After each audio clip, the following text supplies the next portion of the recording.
السلام عليكم ورحمة الله تعالى وبركاته. أهلا وسهلا بكم مشاهدينا الكرام. في اي بي التقليدي، ما زلنا في مشروع الفي اي بي. طبعا المشروعين دلوقتي اللي احنا فتحنا دشلوط في نفس التوقيت عشان معانا شريحة جامدة من الصعيد، بيبقى هاوي أرض الصعيد لأنها أقرب ليه، ويعني مسافة نص ساعة بيكون في قلب الأرض. لو أي حد من منفلوط، أي حد من دشلوط يقدر إنه يقعد معانا في مشاريع الصعيد. الفي اي بي لو عايز يجي لنا برضه براحته، ولكن هي بتخدم وجه بحري أكتر. قلنا الفي اي بي التقليدي البير على 150 فدان، الطاقة 150 حصان، الغطس 150 حصان، أرض غمر تاخد الأرض مستصلحة بالبير بالطاقة بخط المواسير، كل تربيعة 10 قراريط أو 8 قراريط، محبس تحكم غمر. تقدر إن أنت تزرع داخل الأرض مع الغمر أي زراعات أشجار، يعني تقليدي وأشجار 2 في 1. ليه احنا رجعنا ل2 في 1؟ عشان يبقى عندك حاجة بتصرف على ايه؟ على حاجة. الناس استوت معانا في مشروع السهم الاخضر من المصاريف، زهقت يعني حقيقي.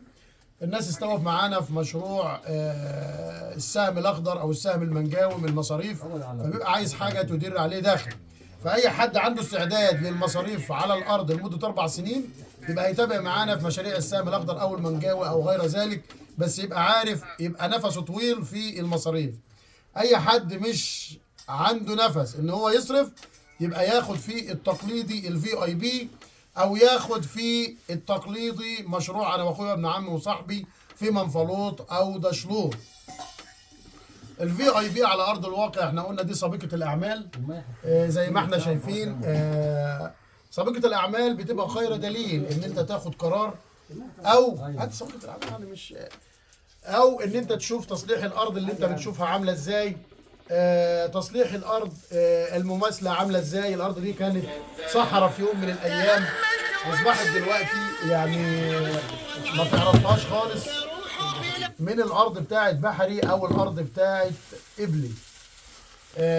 الفي اي بي يعني عصاره الاخطاء بتاعتنا اللي فاتت. مش عيب ان احنا نقول اخطائنا، ومش عيب ان احنا نقول كان في حاجات احسن وما خدناش بيها، ولكن الظروف كانت كده، وكانت الاسعار اللي بنحطها على سعر الفدان برضو كانت موافقه للي احنا بنعمله. ولكن احنا في الفي اي بي مش عايزين نعمل الحاجه مرتين، عايزين نعمل البير اعماقنا بواحده 750 متر. البير هيبقى غطس 150 حصان، الطاقه 150 حصان. العكس بقى كنا بنعمل ايه؟ البير على 300 متر، الغاطس 70، الطاقه 70. غيرنا كل انظمه الشغل وعملنا ضعف الامكانيات عشان خاطر تنجح نبقى واحده. بدل ما كنا هننجح في سنتين، لا ننجح في 6 شهور. اشمعنى 6 شهور؟ مع اول زرع على طول رويتين، التالتة على طول تقوم جاي زارع، يبقى عندك زراعه زي الارض القديمه بالظبط. الفي اي بي تقدر تزرع، وده الافضل من وجهه نظري، ان انت تزرع تقليدي، اي زراعات تقليديه، وتبدا تحمل عليها نخل. ليه النخل؟ اتكلمنا عن النخل كتير وقلنا ان النخل، عشان الناس اللي سالتنا عن المجدول، الناس اللي سالتنا عن الصعيدي، النخل زي البقره بتولد وتحلب. بتولد يعني بتجيب فسايل، بتحلب يعني بتجيب بلع. النخل يتكافئ مع الجو. هنا معانا في الوادي الزرعه المتكافئه ايه؟ بعد العصاره والايام اللي فاتت اكتر زرعه متكافئه هنا بيئيا النخل. النخل بيتوارثوا الاجيال. النخل يعني يخليك تحافظ على الارض. لو واحد حقيقي، لو واحد عنده ارض فيها نخل، استحاله يفكر في بيعتها، لان النخل ده هياخد عناء 3 4 سنين على ما يطرح. فلما يجي يبيع هيستخسر ان هو يبيعه، لانه بيدر عليه دخل فعلا حقيقي ليه وللاجيال بعد كده. الفي اي بي في الفرافره، احنا قلنا الفرافره ديت يعني بينها وبين القاهره 550 كيلو، ممكن يبقى بينها وبين كفر الشيخ او الشرقيه او البحيره او الحتت ديت تزيد كمان 150 كيلو، يعني 700 كيلو. تستطيع ان انت تيجي من جميع المحافظات بالاتوبيس تنزل مقر الشركه. مقر الشركه فين؟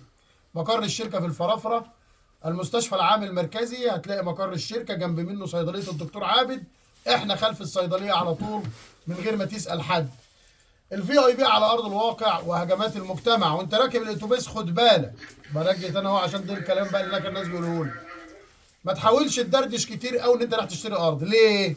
لان الاتوبيس فيه السماسره، وفيه الفشله، وفيه الحقره، الثلاثه. طب امتى بقى انت تعرف راسك من رجليك؟ وانت راجع بقى. شوف بقى دي نصيحه بقى، انا مش عايز احجمك ولكن عايز انصحك وانت جاي ما تقولش لحد راح اشتري ارض خالص، لا مني ولا من غيري. انت رايح زياره عند جماعه عندهم فرح فقط.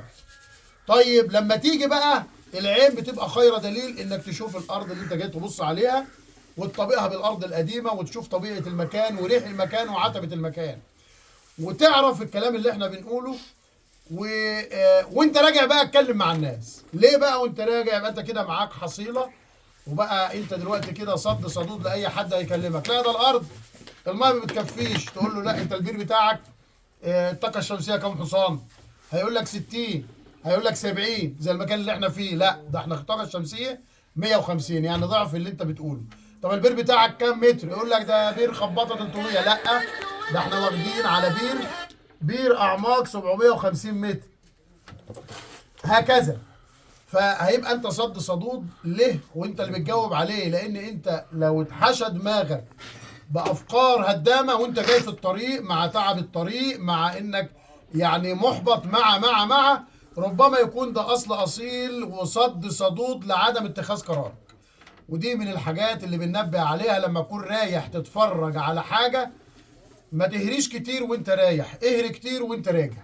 نصيحه يعني، لان بعض الناس رجعت من الطريق وبعض الناس بعد ما يجي يكتشف ان كله مش مظبوط بسبب ان ده ياخده وده يشقطه وده ياخده وده يشقطه وده يقول له تعالى وده يلاقيه بيشرب شاي يعرفه غريب مش عارف ايه، في الاخر يقول لك ده كله ايه؟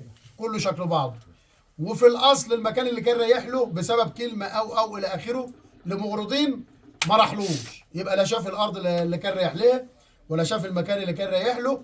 عن طريق السمع واحد سلمه لواحد وواحد سلمه لواحد واكتشف ان كله ملوش اساس، فيقول لك ده زي ده زي ده وياخد بعضه ويروح.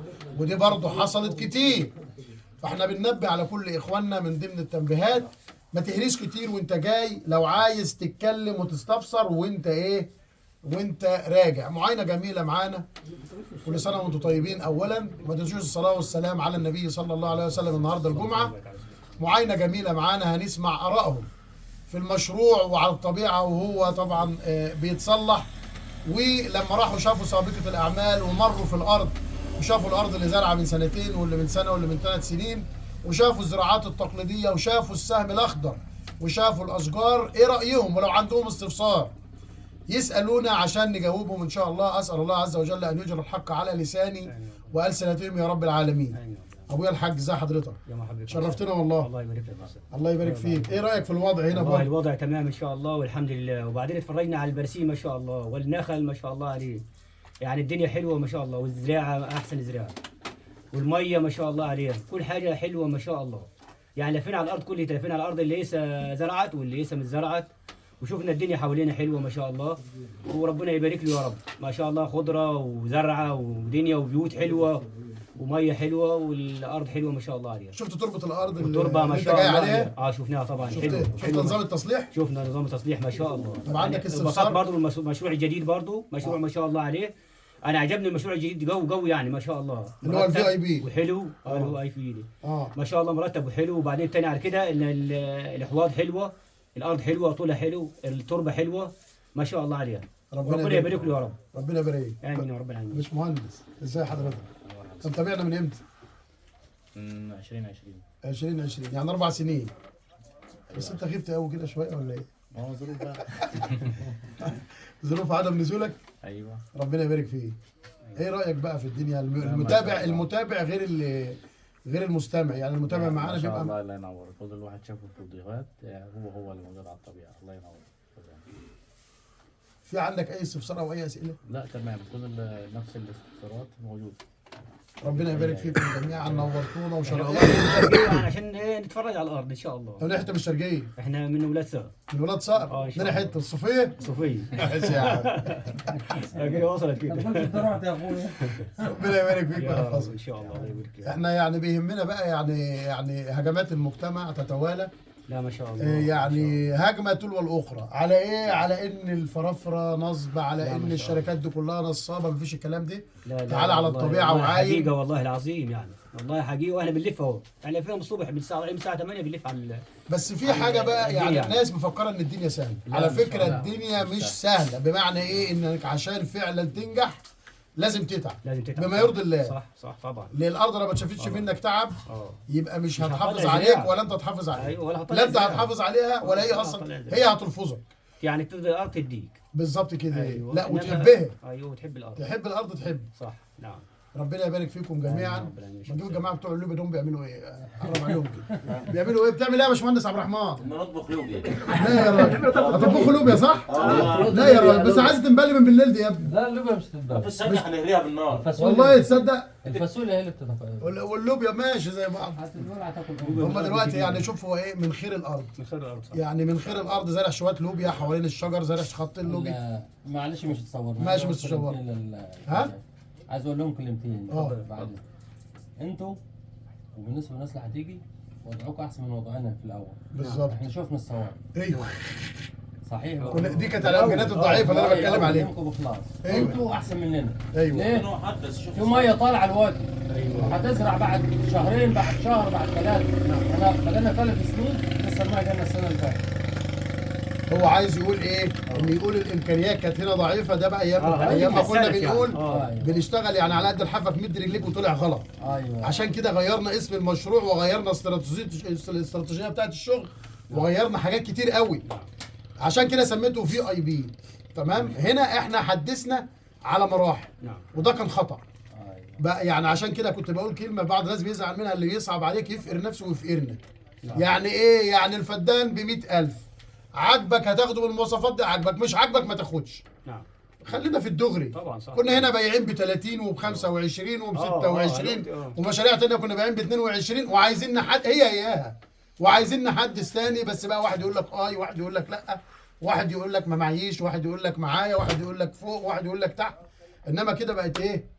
كل حديث. البكع على راس كل الميت. حديث ايوه. تمام. طب الناس اللي حدثت ديت برضه ربنا كرمها. طبعا. المهندس عبد الرحمن هو ادينا الحته ب 100,000 كان واخدها ب 30. خلاص كده نقرا الفاتحه.